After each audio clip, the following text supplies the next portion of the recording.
আমি আপনাদের আশীর্বাদ শুভেচ্ছায় তিনবার ভারতের লোকসভার প্রতিনিধিত্ব করেছি, 3বার শেষ হতে চলল। একটা ছোট্ট জায়গায় ঘর, 100 বছর বয়স পায় বাড়িটার, সে বাড়িকে আক্রমণ করতে গেলেন। কি অপরাধ আমার? ওটা বাধ্য করে ফেলে দেওয়া হয়তো, যাও যাও তুমি চলে যাও। শুভেন্দুকে ঠেলে দেওয়া হলো, তুমি চলে যাও।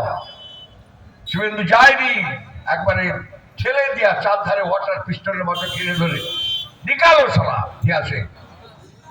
ও নায়গা, ওই তাল পাতার সিপাহী এখানে আসবে, শুভেন্দুকে বার করা ঠেলে।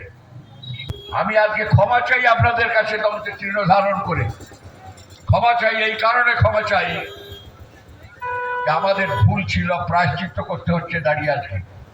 গোটা পরিবার আপনাদের কাছে ক্ষমা চাইছে। ওই দল করা বোধ হয় অন্যায় হয়েছে। এত বড় চুরি, এত বড় ডাকাতি, এত বড় সর্বশান্ত করে দেওয়া বাংলাকে, ভারতবর্ষের কাছে বাঙালি জাতি বাংলাকে কলঙ্কিত করার এই যে ইতিহাস, আর কোন রাজনৈতিক পরিবারের ভারতবর্ষে নেই, পৃথিবীতে নেই। কোন এই পরিবার কখনো এইরকম আর ভারতবর্ষে আসবে ওরা কোনোদিন। আজকে ক্ষমা চাই, দলকে চিহ্ন ধারণ করে ক্ষমা চাই আপনাদের কাছে।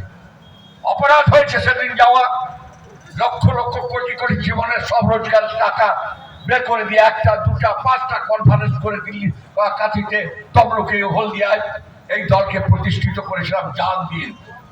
যদি অপরাধ করে থাকে নিশ্চয়ই জেলে যাবে, কিন্তু আমরা জানি সব কটাকে ঢুকালেও আমাদের গায়ে হাত দিতে পারবে না।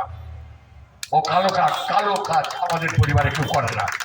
আমি তো চ্যালেঞ্জ করে আপনাদের কাছে ওই পরিবারের কথা, সবটাকে শুভেন্দু অধিকারী কেস হাত করে স্পর্শ করুন।